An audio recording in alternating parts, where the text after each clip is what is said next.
Page number 267। ठीक है,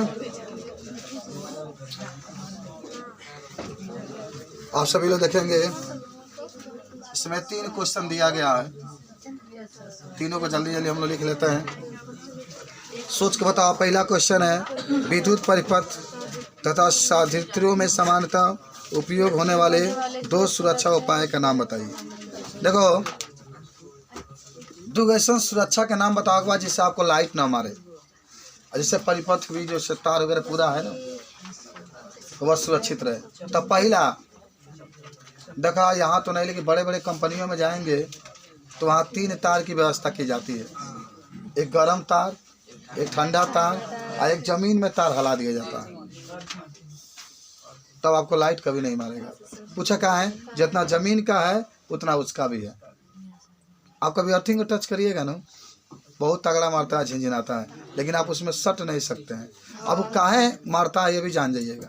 जहाँ आप अर्थिंग लगाए हैं वहाँ पानी की मात्रा अधिक आप करते हैं और बाहर पानी की मात्रा कम होती है, इसीलिए ऐसे ज़मीन में हला देंगे तो आपको कभी लाइट नहीं मारेगा, झिंझिनाएगा खाली बस। और चप्पल पहने होंगे तो वो भी नहीं झिंझिनाएगा, लेकिन ऐसा प्रयोग नहीं करेंगे, इन्हें कब जाकर छुअल चालू कर देंगे। तो पहला होता है भू संपर्क और दूसरा होता है, आप पढ़े होंगे जिसका नाम आप लोग फ्यूज का नाम सुने होंगे। पहले ना फ्यूज लगाया जाता था घरों में। आप बहुत पुराना अगर आपके पास बोर्ड होगा तो देखिए, तो वह जो फ्यूज लगाया जाता था ना उसके अंदर बहुत पतला तार होता था और उसको सेटिंग कर दिया जाता था। अब तो एनसीबी वगैरह आ गए, हाई या कम वोल्टेज होता है तो वो नीचे ऊपर गिर जाते हैं ऑटोमेटिक।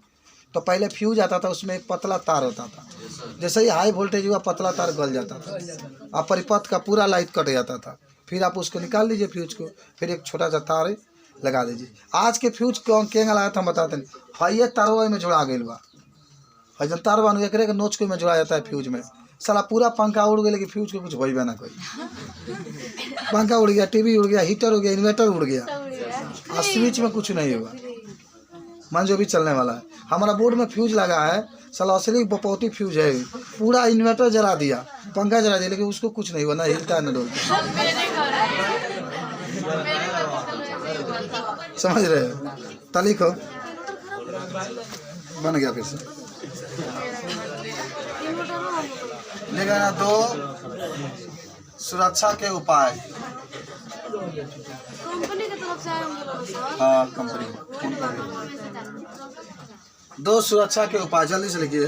पहला लिखना विद्युत संपर्क तार द्वारा, भू लिखना, भू संपर्क, भू माने हाँ, भू संपर्क तार द्वारा। और दूसरा फ्यूज के द्वारा। अभी फ्यूज के बारे में बताएं आपको। अगर बोर्ड में आ गया फ्यूज क्या होता है तो लिखा जाएगा ना, पतला तार लगा देते हैं, जब हाई वोल्टेज आता है तार जल जाता है, परिपथ बच जाता है, फिर फ्यूज को निकालते फिर तार फिर चालू हो जाता है। लड़की भी कभी कभी फ्यूज हो जाती है, मालूम है कब? जब मम्मी से कहती मम्मी मेरे लिए कपड़ा खरीदो तो नहीं खरीदती है, था बहुत फ्यूज हो जाती है, दिमाग नहीं काम करता। हम तो बेटी ना आई हुई ये जा वो करेगा देख रहे करी। हाँ हो गए फ्यूज नहीं रहेगा तो कहाँ से खरीदेंगे लोग? चलिए ए जानो कहा तेरे मुँह बड़ा मन पाली देता है हमारा कहा 2 किलोवाट शक्ति अनुपात के तंदुर किसी घरेलू विद्युत परिपथ में इतने पर काम कर रहा है तो बताना इसमें धारा बहेगा कि नहीं बहेगा। यही आपका है।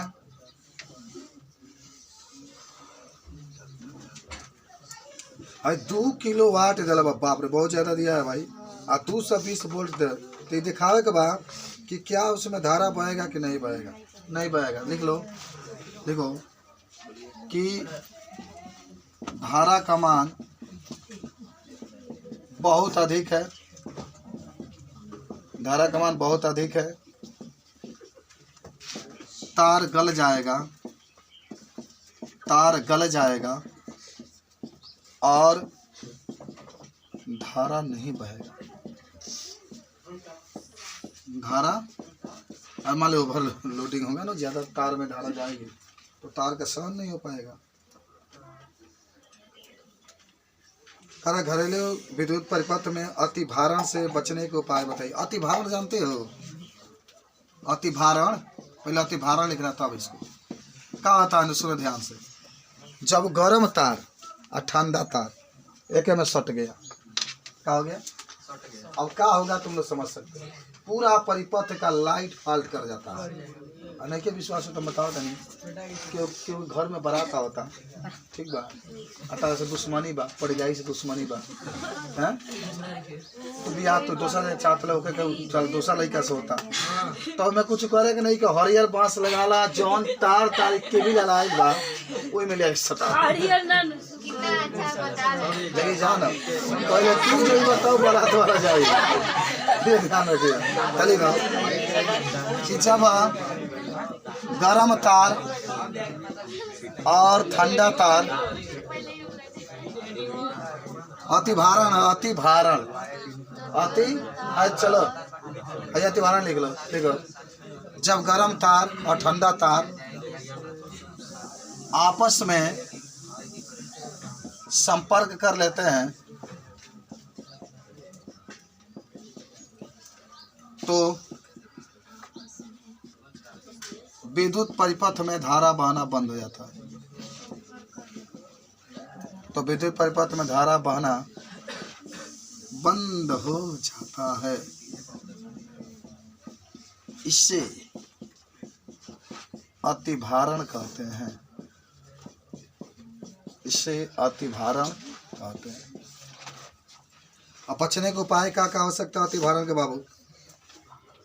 उपकरण माने एकदम समझो कि सही तरीके से रखना चाहिए,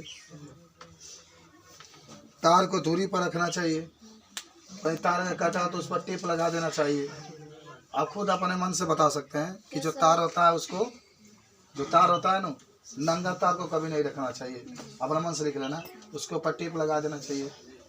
खूब बढ़िया वायरिंग के द्वारा तार कई बार तक तार रही है, एक में सर देगा मार देगा फाल्ट, ऐसे तार को कभी नहीं रखना चाहिए, समझ रहे हो? फाल्ट होने के लिए, फाल्ट होने के लिए रखा है, फिर नया आ जाएगा सर, फिर नया आ जाएगा। जितना पंखा है ना सब रिश्तेदारी में साया है, समझो। इतना मेरा पहुंच है कि साला 1100 का पंखा 1500 में दिया है, सोचो। चलिए होमवर्क चेक कर दीजिए।